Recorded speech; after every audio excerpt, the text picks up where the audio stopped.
Hey guys, today I'll show you a horror thriller TV series named Two-Sentence Horror Stories, Season 2. Spoilers ahead, watch out and take care. The first story begins with a single mother, Hannah, was joyfully putting her less-than-one-year-old baby to sleep before rushing to a date. Her date, Ken, is a doctor. They have nothing in common and the atmosphere grows awkward. Just then, a woman passerby asks Ken to help look after her child. Watching Ken carefully hold the baby with a nurturing glow, Hannah suddenly finds him appealing. She confesses she is a single mother with a baby under 1 year old. Ken expresses his desire to be a good father and integrate into Hannah's family. Feeling she had found an ideal partner, Hannah puts her baby to sleep and adds a chair to her playhouse. Ken sends sweet messages, expressing his longing for her. Hannah is happy but unaware that Ken is currently in another woman's bed. This woman is also a single mother with a 7-month-old baby. She admits she prefers bottle feeding over breastfeeding. Ken's eyes fill with malice as he grabs her and beats her brutally, eventually strangling her. He believes she is not a good mother for letting a stranger into her home and not breastfeeding. After killing the mother, Ken rushes to the bedroom, carefully picks up the crying baby, and calls the welfare department. The next evening, the man went on a second date with Hannah. She poured out her frustrations, explaining how her life was a monotonous cycle of working, meeting clients, and then rushing home to care for her child. Listening patiently, the man gently asked about the father of her child. Hannah revealed that he was a scoundrel who had forced her to give up her 4 babies before abandoning her and their daughter. The man shared that he had never known his father and that his mother was far from being a good parent.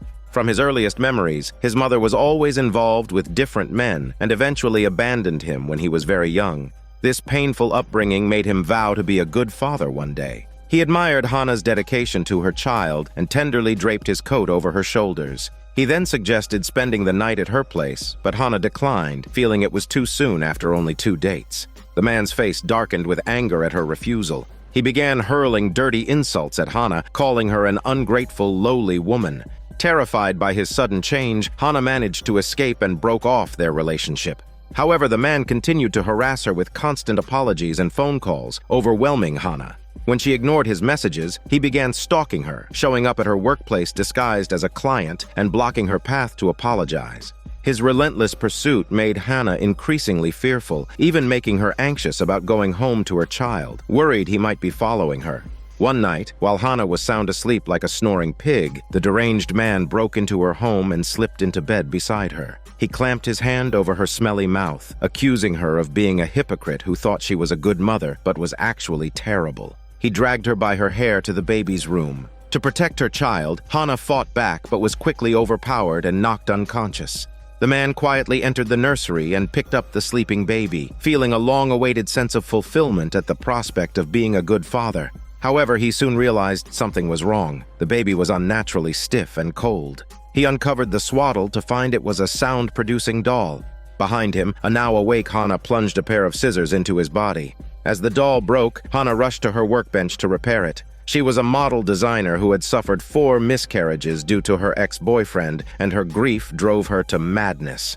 That explains why she used a 3D printer to create a baby, periodically giving it a new, larger body to simulate growth. The man, realizing he had been deceived, begged Hannah for mercy, but it was too late. In his eyes, no mother was perfect enough. His hatred for women had never been about building a family, but about pure loathing.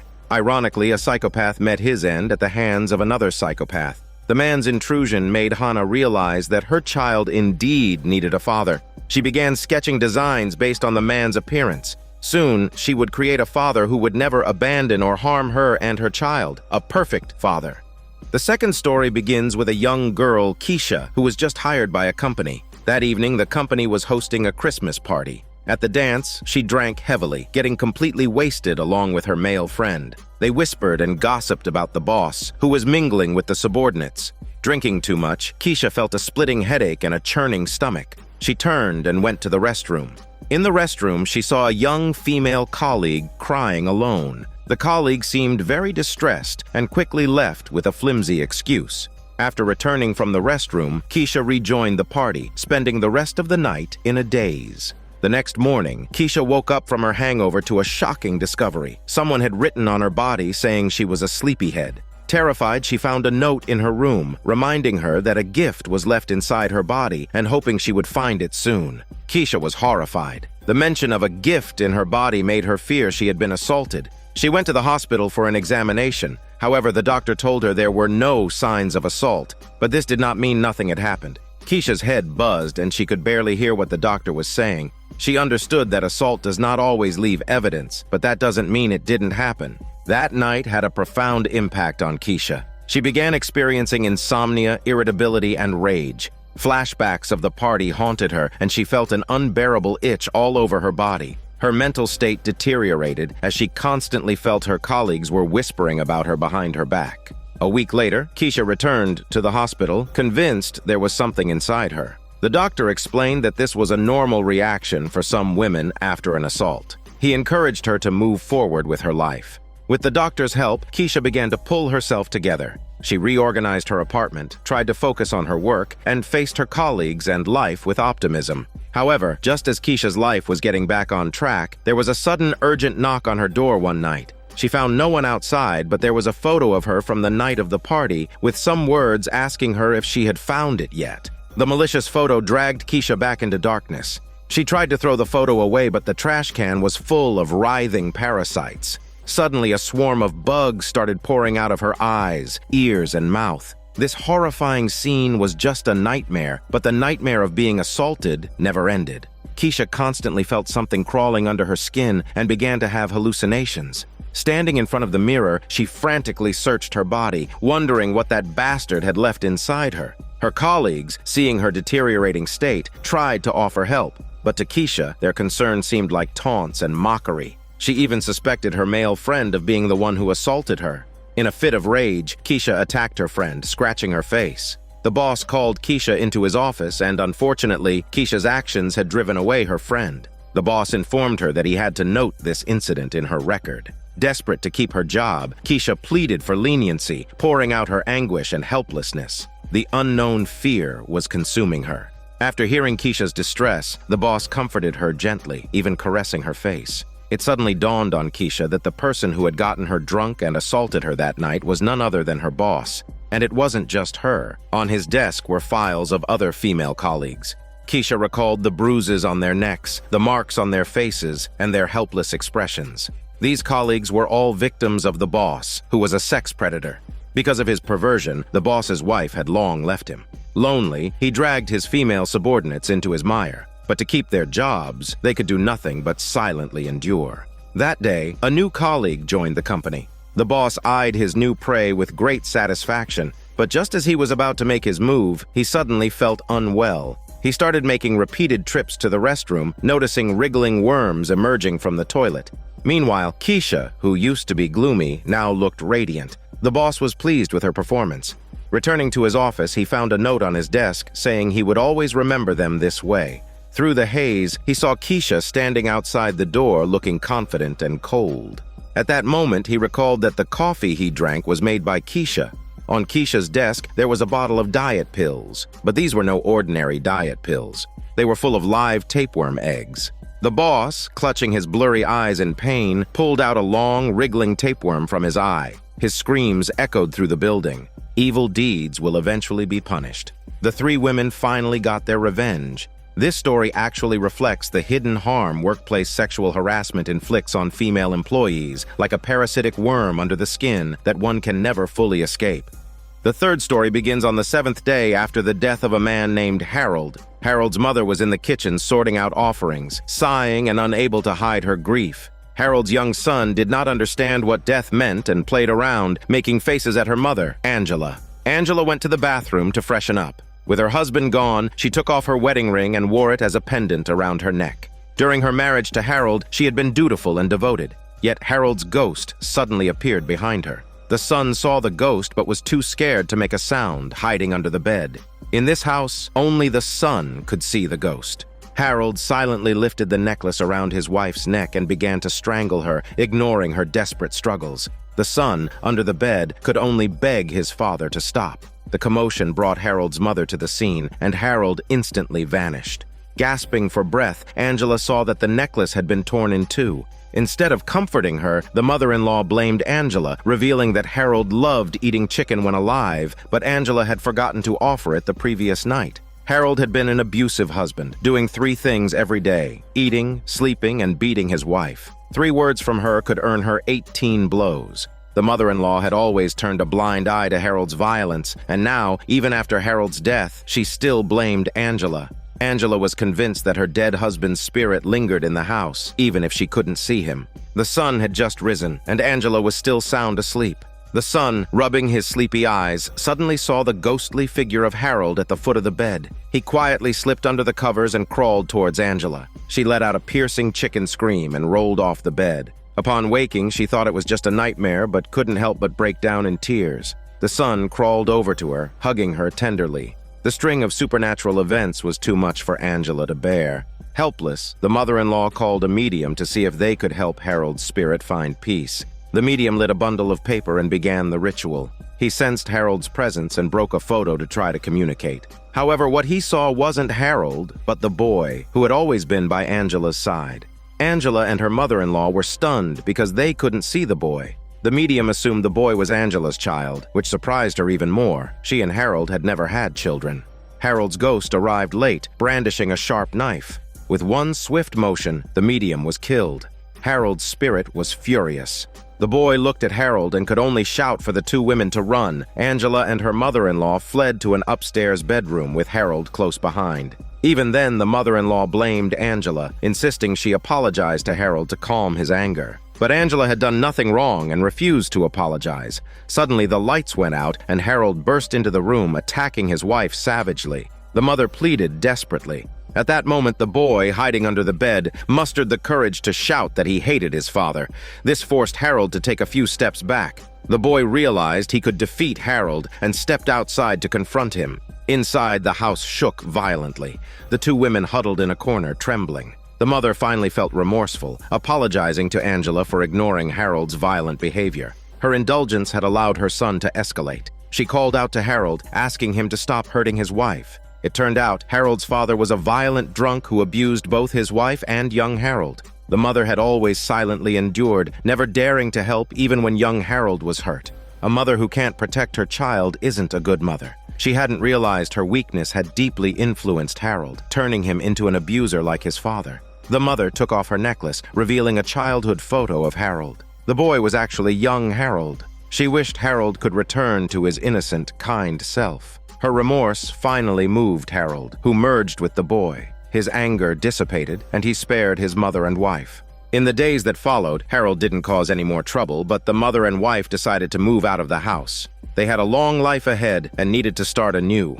Unfortunately, Harold could never be reborn. His unhappy childhood had caused too much damage, which he transferred to his wife. Harold remained trapped in the past, a pitiful earthbound spirit, calling out for them to come back and never leave him here.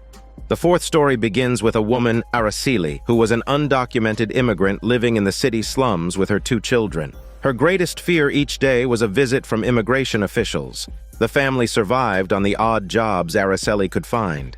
On this particular day, after taking care of her children, Araceli packed her bag and took the subway to a high-end neighborhood in the city, a world entirely different from her own. Her employers, a couple, had a young daughter named Gracie and a bedridden father. Araceli worked diligently, and the couple was very fond of her. After giving her some instructions, they hurried off to work, unaware of 2 unwelcome visitors lurking nearby. Left in the house, Araceli began searching for little Gracie. Gracie was well-behaved and loved playing hide-and-seek, often hiding so well that Araceli had a hard time finding her. Additionally, Gracie seemed to have some mental issues, getting startled and screaming at the slightest provocation. Araceli tried to soothe her with songs. After lunch, while Araceli was washing dishes, the doorbell rang. When she opened the door, no one was there. A sense of foreboding washed over her, and she quickly locked the door. Night fell, and Araceli went upstairs to tend to the bedridden elder. Suddenly, there was a knock at the door downstairs. Curious Gracie, seizing the moment when no one was around, opened the door. Araceli heard the noise and rushed downstairs. She found Gracie holding a lollipop and the front door wide open. Suddenly, a figure in a red outfit and mask appeared in the darkness. Araceli screamed in a chicken voice and grabbed Gracie, looking for a place to hide. But then, another masked figure in yellow appeared at the back door. Listening to Gracie's screams from upstairs, the two masked intruders, nicknamed Red and Yellow, smirked mischievously. These two perverts had gathered various tools for reasons unknown and were now using a fortune teller's paper to select their tools of choice for the night. Isolated and helpless, Araceli tried to signal for help from a janitor outside. However, the janitor, also an immigrant, ignored her pleas to avoid attracting police attention. Yellow was the first to go upstairs. He found the bedridden elder hooked up to an oxygen tank and began stabbing him repeatedly. The elder's screams mixed with Yellow's eerie laughter, echoing through the house and reaching Araceli via the intercom. Realizing the intruders were not just pranksters but actual killers, Araceli told Gracie to hide and ran out to distract the maniacs.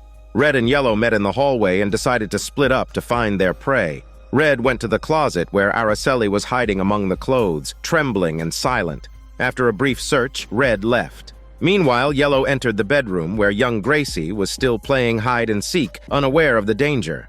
Yellow didn't attack. Instead, he began playing with his fortune teller paper to decide how to kill. He then headed to the kitchen to find a suitable weapon, proving that even deranged pairs can have principles. Switching back to Red, he turned on the light to flex his red color, only to be ambushed by Araceli from behind. She stabbed him repeatedly until he could no longer move. Clearly, he had overestimated his ability to kill. Downstairs, Yellow had chosen his weapons, a bottle of peanut oil and a lighter. Returning to the bedroom, he planned to burn Gracie alive under the bedsheet, but when he pulled back the sheet, he found only a panda toy.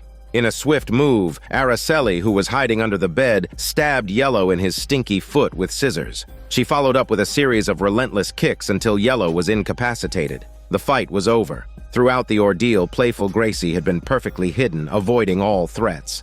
At long last, the police arrived. The next morning, Araceli's heroic deeds were being reported on television. After an investigation, it was revealed that the intruders, Red and Yellow, were also residents of the community. Despite their affluent backgrounds, they had plotted the home invasion and murder purely for the thrill. Suddenly, there was a knock at the door. Araceli peeked through the peephole and saw immigration officers outside. She quickly told her children to hide. Araceli was an undocumented immigrant from Mexico, supporting her children through undocumented work. She had hoped to live quietly but unexpectedly became a hero, drawing the attention of immigration officials. To Araceli, immigration officers were no different from the dangerous intruders. The scene of her telling her children to hide sends chills down one's spine to the butt, which suggests that Araceli might deal with the officers the same way she did with Red and Yellow.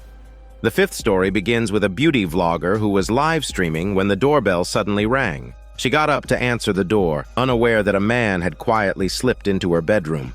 Thousands of viewers in the live stream witnessed the man's illegal entry, but none of them warned her. The woman had been teaching her audience how to apply makeup, with today's theme being party makeup. She interacted with her viewers while applying heavy eyeshadow, only to be interrupted by the doorbell. Standing outside was a man in a hoodie. The woman sighed and put down her brush, heading downstairs. Her house was large and filled with surveillance cameras. Back on the live stream, the man in the hoodie had used the doorbell to distract the woman, quietly slipping in through a window into the bedroom. The woman peered through the peephole like a peeping Tom, but saw no one outside. Meanwhile, the man upstairs hid in the attic. A few moments later, the woman returned to her computer, unaware that everything had been broadcast live. The viewer saw the entire incident but chose to stay silent, entertained by the drama. The woman quickly finished her makeup and began responding to comments, oblivious to the impending danger. Another noise interrupted her live stream, forcing her to check the attic. A doll had fallen off a table, but she thought nothing of it, picking it up and leaving in a hurry. She had no idea that the man was quietly following her and had closed the bedroom window. Back at her desk, she was applying lipstick. Unknown to her, the man briefly passed in the background. Suddenly, the lights went out, leaving only her laptop illuminating the room. She finally sensed something was wrong and went downstairs to check the breaker. During this time, the man crept back upstairs using a flashlight to search the bedroom, calling out a name, Sean. It turned out the man was looking for someone. He sent voice messages to Sean, expressing his reluctance to stay there, calling the woman a lunatic, but Sean didn't respond. Just then, the lights came back on, indicating the woman had fixed the breaker. The man finally discovered his friend Sean hiding under the bed. Struggling, he pulled Sean out, only to find that Sean had already stopped breathing. Everyone had assumed the man in the hoodie was the psychopath, but it turned out the woman was the true menace. Downstairs, she smiled menacingly at the surveillance camera. The man quickly shoved Sean's body back under the bed. The window was locked tight, leaving no escape route. In a panic, he hid in the bathroom. The woman on the live stream dropped her smile and continued streaming. Suddenly, she noticed the bathroom door was closed. It was hunting time, her viewers' favorite part of the stream, and this explains why the audience stayed silent all the time. She wiped off her makeup, revealing a terrifying look in her eyes, which suggests that she was going on a rampage and not even Jesus could stop her. This woman was meticulous. Even her murder weapon, a hammer, was pink. The screen flickered as the man struggled downstairs only to drop his phone. The woman smashed it to pieces, cutting off any chance of him calling for help. It turned out that Sean and the man in the hoodie were close friends. Sean had broken into the woman's house seeking thrills and upon discovering her secret, frantically texted the man for help. But now, even the man had become her prey. Breaking into someone's home, even if she killed him, would be considered self-defense. The man in the hoodie desperately rammed the door, but it was locked. The woman quietly approached him from behind, skillfully swung the hammer, and mercilessly beat him until he was incapacitated.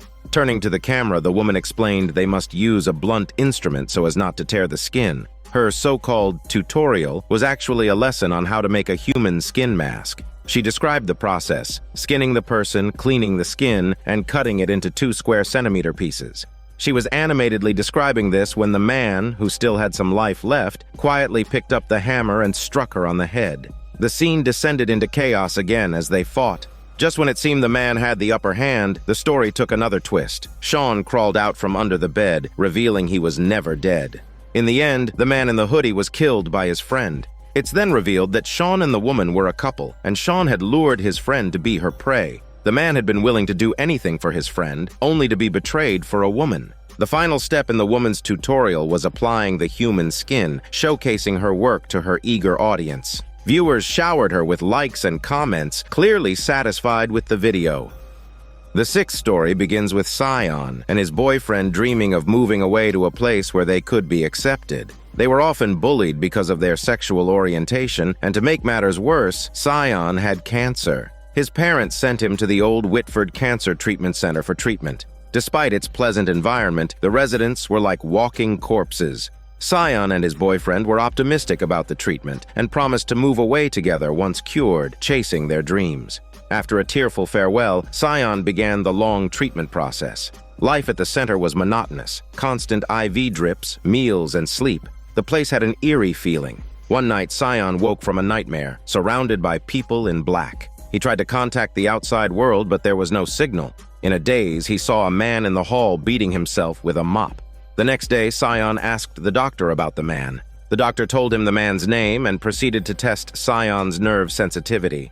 One moment, Sion was chatting with the doctor. The next, a man named Noah appeared beside him. Noah, disheveled, claimed Sion had been talking to himself. The 2 young men began to talk. Sion praised the center's environment and service, revealing how his sexual orientation had angered his parents, but they couldn't do anything about it, especially now that he had cancer. Noah said the treatment was effective, but warned that the medication caused nightmares and hallucinations. Sion's consciousness began to blur, with the scenes around him constantly shifting. His days were filled with IV drips and injections. On this day, the doctor gave him a routine checkup. Sion said he felt very weak, but the doctor told him that strength isn't about muscles. With that, the doctor snapped his shin bone. The scene shifted again. Clearly, the previous scene was Sion's hallucination, a side effect of the medication, causing him to have constant nightmares, unable to distinguish between reality and illusion. Sion's parents told him he must trust his doctor, as this doctor had successfully cured cancer before. However, his friend Noah told him that the medication would make them live in a perpetual daze, forgetting the world. Only then did Sion notice his long fingernails, realizing he had been there for a long time. He felt something was off about the place. This treatment center seemed to be hiding an unspeakable secret. So he and Noah quietly sneaked into the doctor's office, where they found a medieval book hidden in the bookshelf with a pentagram on the cover, a symbol of a demon. Suddenly, Noah collapsed into convulsions. A nurse rushed in to administer emergency treatment. The doctor told Sion that Noah was fine, it was just a seizure. She hoped Sion would cooperate with the treatment, promising that he would be cured. But the bizarre treatment process had already left Sion bruised and battered, both mentally and physically exhausted. Sion started to resist the treatment, causing his parents a great deal of stress. To comfort him, they brought in Sion's long-missed boyfriend. Encouraged by his boyfriend, Sion reluctantly tried to accept the place again. The doctor began to help Sion recall memories, but Sion didn't want to change himself. Long-term brainwashing combined with the medication had driven him insane, unable to tell reality from dreams. Late one night, Sion sneaked into the doctor's office again. From the basement, he heard sounds of struggling and screams. There he saw Noah, bound and surrounded by a group of hooded figures. Sion suddenly woke up, realizing it was another nightmare. The doctor told Sion that his friend Noah was in critical condition and they were doing their best to save him. The doctor's perfunctory attitude drove Sion to madness. He began to harm himself, smashing his bedroom. By chance, he saw a terrifying pentagram drawn under his bed. The doctor realized Sion's condition was worsening and decided to give him the final intensive treatment. Sion didn't remember how long he had been unconscious, only that when he woke up, he was bound, surrounded by hooded figures, including his parents. His parents told Sion that many years ago, their ancestors had made a pact with the devil in exchange for endless wealth and prosperity. As a trade-off, their family had to provide descendants to serve as hosts for the demon. The man who bit himself earlier had refused to conform, becoming a mindless zombie, spending his days hitting himself with a mop. Noah had accepted the transformation, feeling refreshed and incredibly strong. Sion wanted to be strong, to avoid being discriminated against. In the end, persuaded by the doctor, Sion accepted the treatment. He abandoned his boyfriend, gave up on himself. The long treatment finally ended. His boyfriend waited anxiously for Sion to be discharged, but the Sion before him was a stranger. Sion broke up with his boyfriend, leaving behind the advice that to become strong, one must abandon emotions. His boyfriend made their secret hand gesture, but Sion was unmoved. He was no longer the Sion of the past, but had chosen to become the very thing he despised. The narrative might seem chaotic, but it's full of metaphors. At the beginning, it was said that Sion had cancer, but the treatment center didn't have any cancer treatments. The constantly shifting scenes hinted that the place was continuously hypnotizing and brainwashing him. Sexual orientation isn't an illness, but in his parents' eyes, Sion's orientation was an incurable cancer, a demon hidden within him. Nothing was more important than family honor. This wasn't a cancer treatment center, but a conversion therapy facility. In Sion's eyes, abandoning emotions and giving up on oneself was no different from becoming a demon. But to survive, to end the endless torment, he had to choose to accept the demon. The treatment center was just a facade. The real target of the writer's satire was the cruel corrective therapies and conversion education. The seventh story begins with an old lady who is busy preparing a meal, lighting the fire to cook, using red sauce to marinate the ingredients. But the ingredients are fresh human meat. It turns out this old lady is a demon that eats children. In the cellar behind her, she has her next meal locked up, ready for tomorrow. Recently, children have been disappearing one after another, and missing person posters are plastered everywhere. This little girl named May lost her mother long ago. The only thing her mother left her was a unicorn toy. May sits on the steps, hugging her unicorn, lost in thought. In the distance, a man dressed in black studies a missing person poster on the wall. He suddenly turns around and greets May warmly, but then extends a long, juicy tongue, looking at her hungrily. The sudden appearance of the old lady interrupts him, forcing him to retract his terrifying appearance and leave, whistling. But in the blink of an eye, the man in black transforms into a well-dressed middle-aged woman. Terrified, May turns and runs. Not far away are her two friends, Khalil and Marcus. May has recently moved here with her father. The two boys and Khalil's mother are very kind to her. They talk about the recent disappearances of children. The two boys insist that a demon must be eating them, a demon that can transform into human form. It turns out that Khalil and Marcus have also seen the long-tongued demon, but no adults believe them. The three children decide to form a demon hunter club. To avoid the child-eating demon, they always gather to exercise and participate in various group activities. They tease May for always carrying her cute unicorn, but she refuses to let go, believing her mother's soul resides in the toy. Marcus also lost his mother and thinks that children like them from single-parent homes need to be stronger rather than dwelling on the past. He scorns May and angrily packs up to leave, but after taking just a few steps, he screams. The other two rush after him, but in the blink of an eye, Marcus vanishes, leaving only his backpack behind. Without a mother and with a father busy at work, such children are easy prey for the demon. May and Khalil want to call the police to seek help from adults, but no one believes them. Khalil pulls out his phone and uses it to locate Marcus. Meanwhile, Marcus wakes up in a strange cellar. The demon has taken his phone and is cooking the previous missing child in the kitchen. The cellar is filled with the clothes of missing children, and the walls are covered with missing person posters. Marcus pounds on the door, calling for help, but it's all in vain. On the other side, Khalil and May were discussing how to rescue Marcus. They prepared garlic and wooden stakes. Even though they were just kids, they felt they had to try. After packing their bags, they rode their bikes straight to the old lady's house. The old lady was at the window, sharpening her knife, ready to chop up the kids. Khalil peeked through the window and saw his helpless friend. He took out a peachwood steak from his bag and quietly slipped into the kitchen. The old lady said to Marcus that he looked delicious. Khalil crept closer, holding the steak, but just as he was about to strike, the doorbell suddenly rang. Seizing the opportunity while the old lady answered the door, Khalil quickly untied Marcus. It was May at the door, there to distract the old lady and buy time for her friends inside. May warned the old lady that the police were on their way and kept talking to delay her, giving her friends a chance to escape. May asked the old lady why she ate children. The old lady replied that because adults' meat is tougher and harder to digest. The old lady tried to attack May, but May turned and her unicorn toy took the brunt of the blow. Taking advantage of the distraction, Khalil drove the wood stake into the demon's body. While the demon was severely injured, the three kids managed to escape.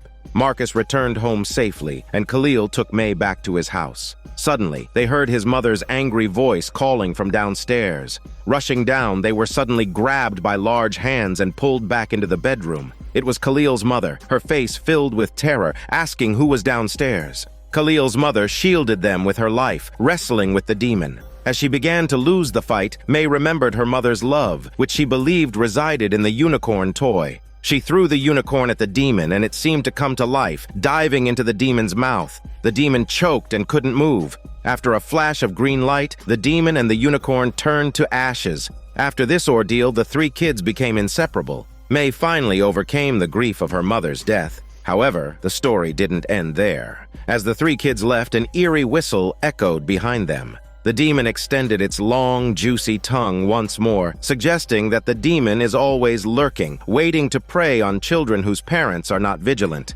This story may look like children's literature, but it is not for kids. Adults often ignore children's needs and don't believe what they say. But one undeniable fact remains: children can only grow up healthy under the protection of their parents. The eighth story begins with a little boy named Rex who was born in the USA. Recently, his grandmother from Haiti had moved in with them. She was kind to her grandson and said that setting up an altar was a tradition in their country. Whenever they moved to a new place, they had to make space for benevolent spirits. Rex only half understood, as his parents had always told him that ghosts didn't exist and there was no need to honor ancestors. Curious, he asked his grandmother about her pipe, even wanting to try it himself. Naturally, she refused.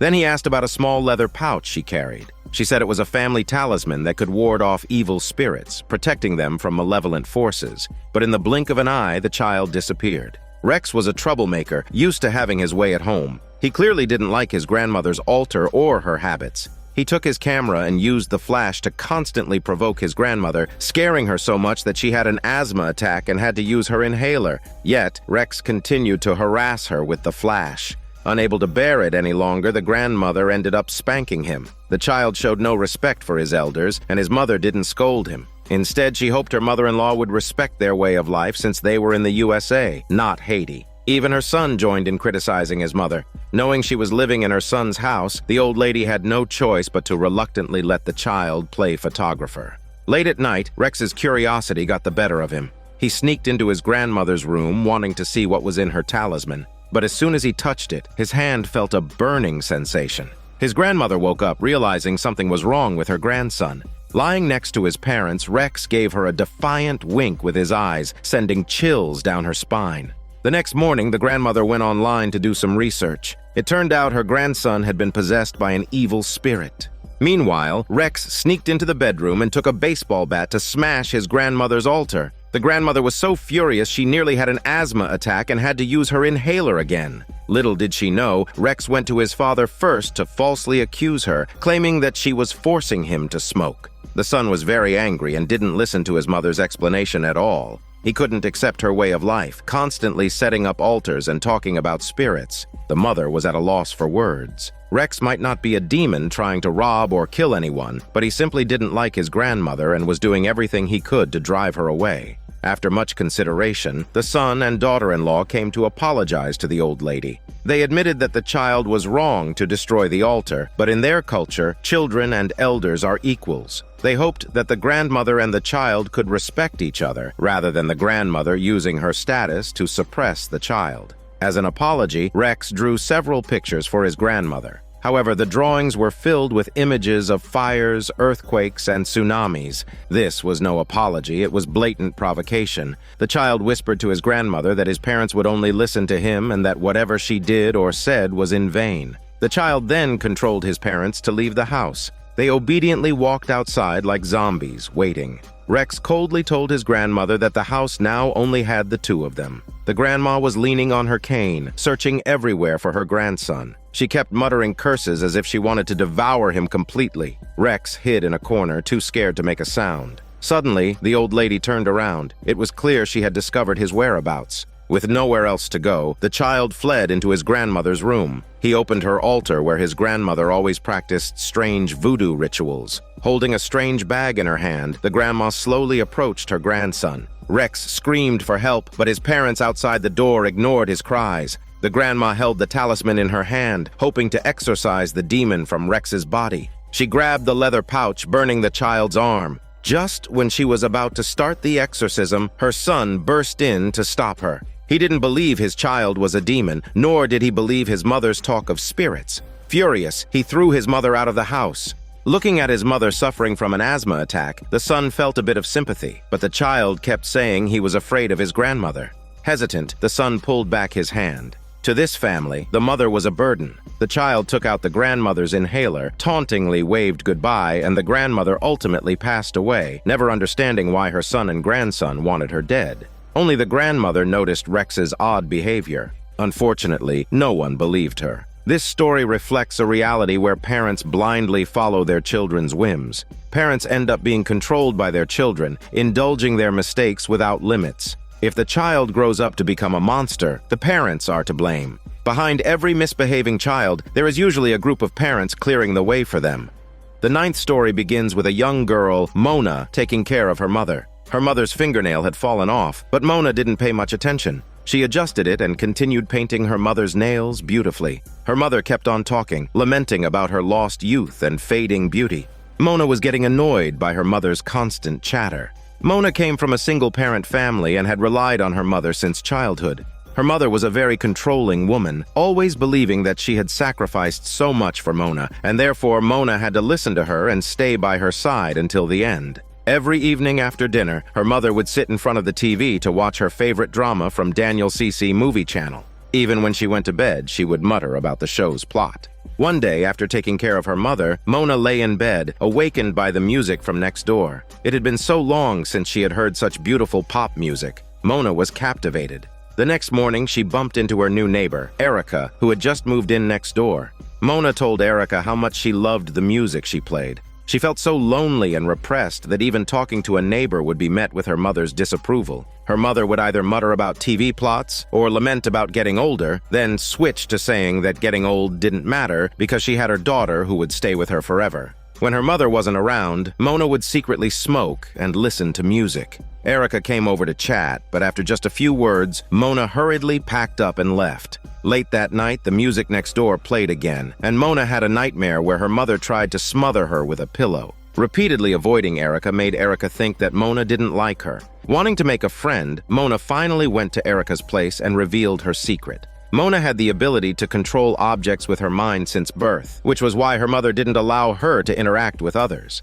Mona longed for friendship, and Erica's presence was like a light in her dark life. However, her mother soon noticed Mona's strange behavior. She mocked Mona for dressing provocatively, saying a good girl shouldn't wear deep V-neck tops and heavy makeup. Hysterically, her mother shouted that Erica would never accept someone like Mona because she was a freak. She then started crying, making a scene and threatening suicide, claiming that she was the only one in the world who truly loved her daughter. She said Mona's father had left because of her, and that she had sacrificed so much for Mona. How could Mona choose a friend over her own mother? Mona was driven to a headache by her mother's hysterics. She shouted that she wished her mother would die soon.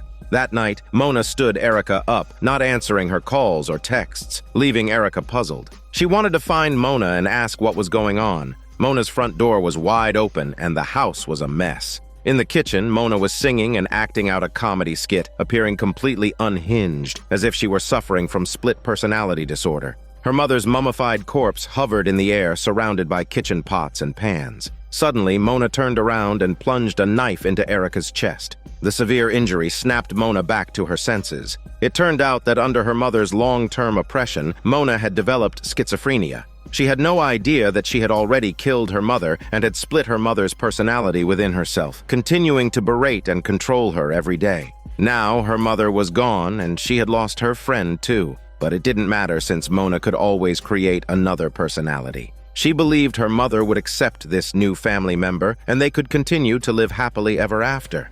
The mother's controlling nature drove a lively girl into madness. However, Mona inherited her mother's controlling tendencies. Even after her mother's death, under Mona's telekinetic control, her mother couldn't be laid to rest. Even the deceased Erica became her new object of control. The 10th story begins with a young girl, Michelle, walking alone on the street. At the corner, 2 police officers were beating a poor man. The man looked at Michelle with pleading eyes. Michelle didn't dare to stay. She hurriedly crossed the street. A car slowly approached the helpless man. Perhaps feeling guilty, Michelle hesitantly asked the man if he needed help. He got into her car, and as she drove, Michelle mentioned she saw what the police did to him. The man hadn't done anything to warrant such a beating, and it wasn't the first time it had happened. Curious, the man asked why a girl like her would help a poor man like him. Michelle gave an awkward smile. The car radio broadcasted news about a girl who had gone missing, with bloodstains found in her car. The man irritably turned off the radio, his rudeness making Michelle's heart skip a beat. When they passed a gas station, the man said he wanted to buy something. Michelle took the opportunity to hit the gas and speed away. She felt relieved, thinking he might be a murderer. Why else would the police be beating him? Michelle drove far away and stopped at a restaurant, figuring the man wouldn't catch up. She enjoyed a burger, feeling safe. The big screen in the restaurant was still broadcasting news about the missing girl, who was so young and beautiful. However, the waitress noticed a resemblance between Michelle and the missing girl. Just as Michelle finished her burger, the man appeared, standing in front of her car, refusing to leave. Terrified, Michelle sought help from the store owner, saying she was being followed. The kind-hearted Michelle insisted there was no need to call the police, just to get the man to leave. The righteous store owner grabbed a baseball bat. The man angrily confronted Michelle, accusing her of stealing his wallet and claiming that she helped a down-and-out man just to steal his wallet. However, the store owner didn't believe the man's bullshit. Under his warning, the man left in a fury. Unexpectedly, the man's wallet was indeed in Michelle's car, containing only a small amount of cash and a photo of a child. Before Michelle could react, the man came back. Naturally, Michelle was scared and sped off again. But she didn't get far before she lost control and crashed the car. Michelle woke up from her unconscious state. Despite her efforts to protect her face, her head was still bleeding profusely. The relentless man was back, pounding on the car door and using a tool to break the window. Unable to find his wallet, he opened the trunk and gasped at the sight of a blood-soaked corpse. Holding a gun, Michelle slowly spoke, saying he shouldn't have kept pursuing her. She only wanted to steal his wallet to frame him for murder. Why couldn't he just leave her alone? Desperate, the man said he didn't care about the cash. He just wanted the photo of his child inside the wallet. It was the only picture he had. He pleaded for Michelle to let him go, explaining he was just a poor, destitute father. Michelle, moved by his words, pulled the trigger. The next morning, a passerby discovered the bodies of the missing girl and the man. Given the man's history of car theft, the police concluded he had accidentally shot himself and was likely the missing girl's killer.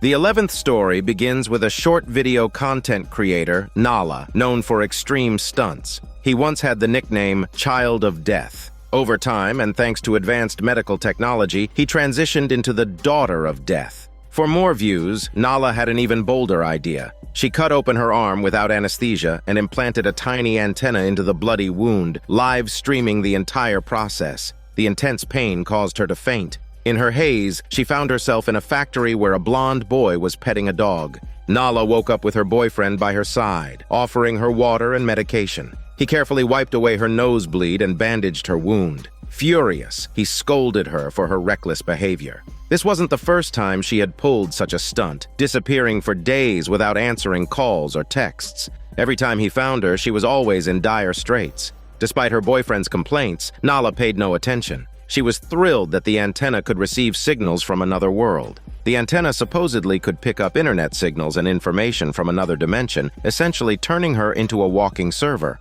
Her boyfriend angrily asked why she couldn't be content with her life and why she constantly sought out dangerous stunts. Each time, he was left to clean up the mess. Online reactions to Nala's actions were mixed. Some praised her bravery, while others called her a lunatic. As she read the comments, her running nose suddenly started bleeding again. A shadow of a child slowly emerged behind her, and the lights flickered out. In the darkness, Nala once more saw the blonde boy, who pointed to a blue box at the end of the factory before disappearing again.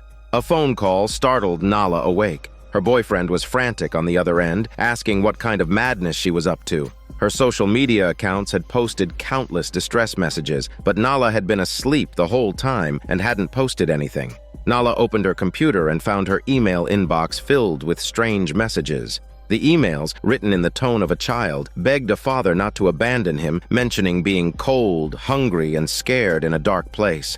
Nala was stunned, her mind flashing with images of a boy. Suddenly, the TV turned on, playing a cute children's cartoon. It was then that Nala realized she was experiencing a paranormal event. There was a frantic knock on the door, and a haggard-looking man with a gun burst into her home. He demanded to know why she had sent him so many bizarre emails. It turned out that the child in Nala's visions was his son, who had been missing for 4 years, with no trace of whether he was alive or dead. As the visions replayed, Nala understood that the child had been murdered. The boy used the antenna implanted in Nala's arm to communicate that his body was hidden in a blue box. Through Nala's description, the father realized that the dog near his son in the visions belonged to his brother. The murderer was his own brother. Suddenly, a ghostly figure appeared, and in a panic, the father fired his gun. After the gunshot, Nala's consciousness returned to the place where the child's body was hidden. A flash of white light, and both the child's and his father's spirits departed. It was over. Nala smiled with relief, feeling a sense of accomplishment for helping the child find justice. She thought it was all over, but then her nose started bleeding again. The lights went out, and another terrifying ghost appeared behind her. The ghost used the TV to show Nala the moment of her own murder. Horrified, Nala said, "Not again." A long line of ghosts queued up behind her. Nala crouched down and desperately pulled the antenna out of her arm, severing the connection to the other world. The ghosts finally dispersed, and everything returned to calm. This is Daniel CC Movie Channel. Stay safe and enjoy your day.